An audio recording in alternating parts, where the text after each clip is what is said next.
Hello दोस्तों, मेरा नाम राजू है। मैं आपको एक सच्ची घटना बताने जा रहा हूँ जो कि मेरे साथ हुई थी।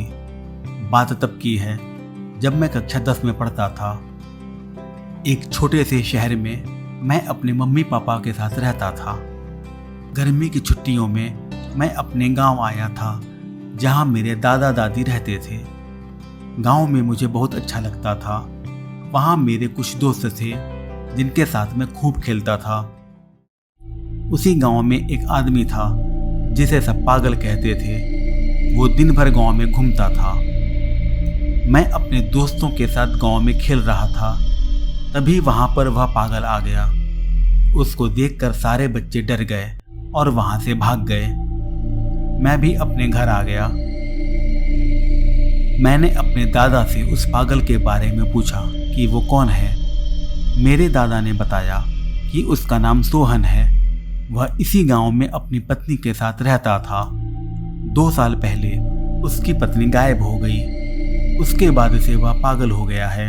मेरे गांव के बगल वाले गांव में मेला लगा था। मेरे सभी दोस्त मेला घूमने जा रहे थे। मैंने अपने दादाजी से मेला घूमने के लिए पूछा। मेरे दादाजी ने मुझे मेला घूमने की परमिशन दे दी। उन्होंने मुझसे कहा कि मैं अंधेरा होने से पहले घर आ जाऊं। मैंने कहा ठीक है, और मैं अपने दोस्तों के साथ मेला घूमने चला गया। मेला घूमने में मुझे समय का ध्यान ही नहीं रहा कि कब अंधेरा हो गया है। मैंने अपने दोस्तों को वापस चलने को कहा। मेरे दोस्तों ने कहा कि वो अभी रुकेंगे। मैंने कहा कि मेरे दादाजी ने मुझे अंधेरा होने से पहले घर आ जाने को कहा था, इसलिए मैं वापस जा रहा हूँ। मेरे दोस्तों ने कहा ठीक है, तुम जाओ, हम अभी और घूमेंगे। मैं वहां से अकेले ही अपने गांव की तरफ चल पड़ा। मेरे गांव से मेरे घर की तरफ एक छोटा रास्ता था। मैं उसी रास्ते से अपने घर की तरफ चल पड़ा। वो एकदम सुनसान रास्ता था। आगे बढ़ने पर मैंने देखा कि रास्ते में एक बहुत बड़ा बरगद का पेड़ था जिसके पास कोई खड़ा है। थोड़ा आगे बढ़ने पर मैंने देखा कि वह आदमी वही पागल था जो गांव में घूमता रहता था।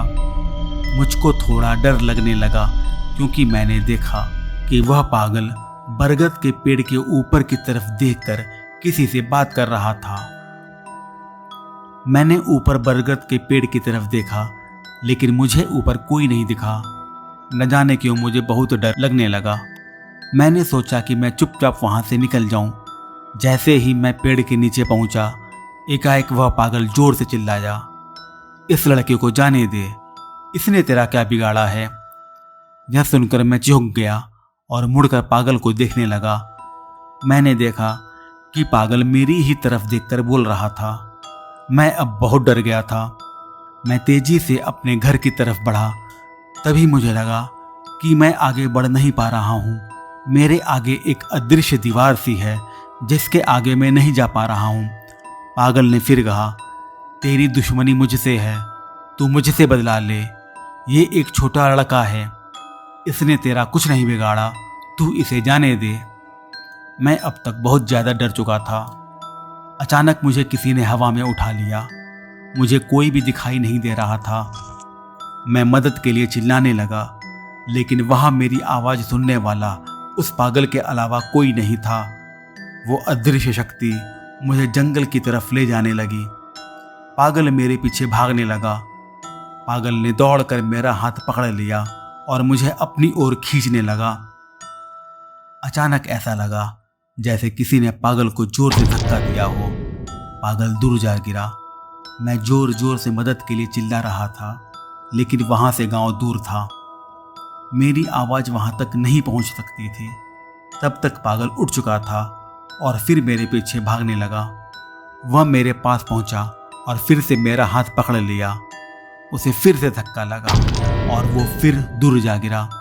मैं मदद के लिए चिल्ला रहा था, लेकिन मुझे ऐसा लग रहा था कि आज मैं जिंदा नहीं बचूंगा। ये अदृश्य शक्ति मुझे मार डालेगी।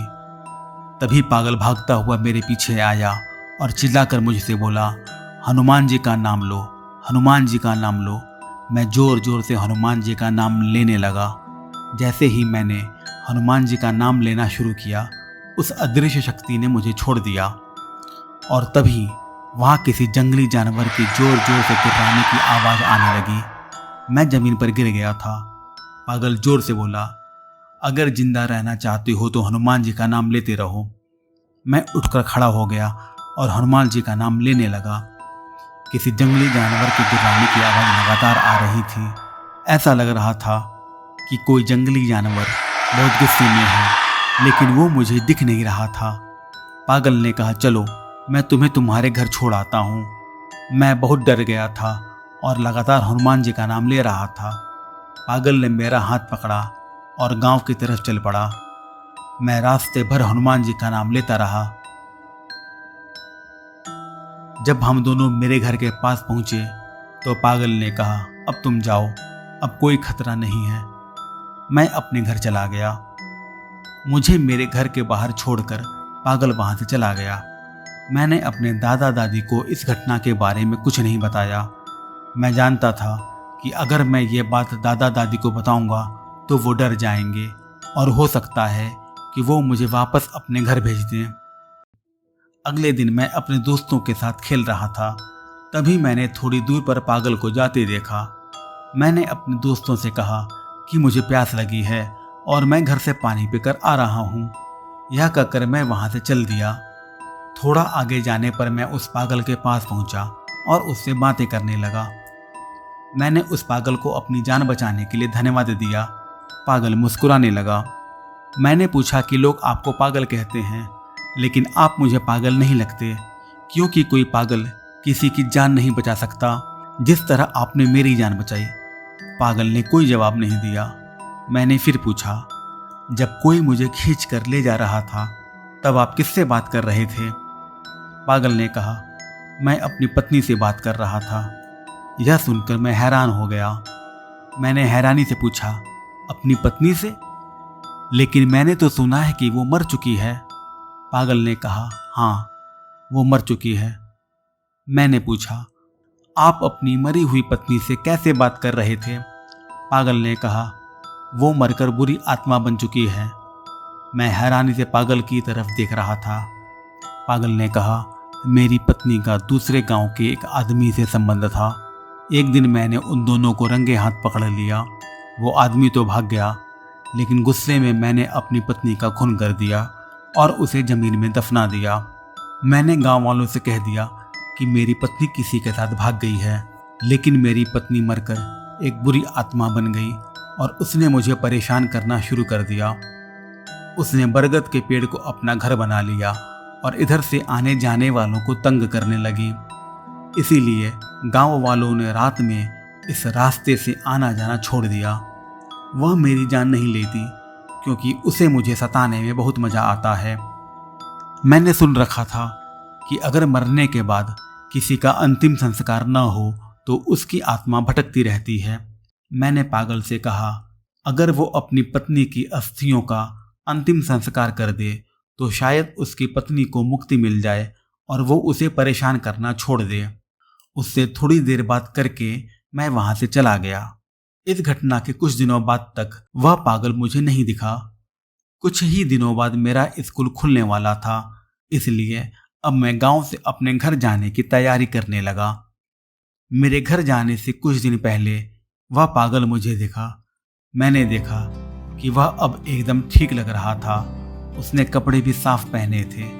वह मेरे पास आया और मुझसे बोला, तुमने बिल्कुल सही कहा था। कुछ दिन पहले मैंने अपनी पत्नी की अस्थियों का अंतिम संस्कार कर दिया। अब मुझे उसकी आत्मा परेशान नहीं करती और न ही गाँव वालों को। यह सुनकर मुझे बहुत खुशी हुई। अब मैं और वह पागल, जिसका असली नाम सोहन था, दोनों बहुत अच्छे दोस्त बन गए थे। तो दोस्तों, ये थी मेरी कहानी। मेरी ये सच्ची कहानी आपको कैसी लगी कमेंट करके ज़रूर बताएं। अगर आपको कहानी पसंद आई हो तो लाइक और शेयर ज़रूर कीजिए। इस वीडियो को अंत तक देखने के लिए आप सभी का धन्यवाद।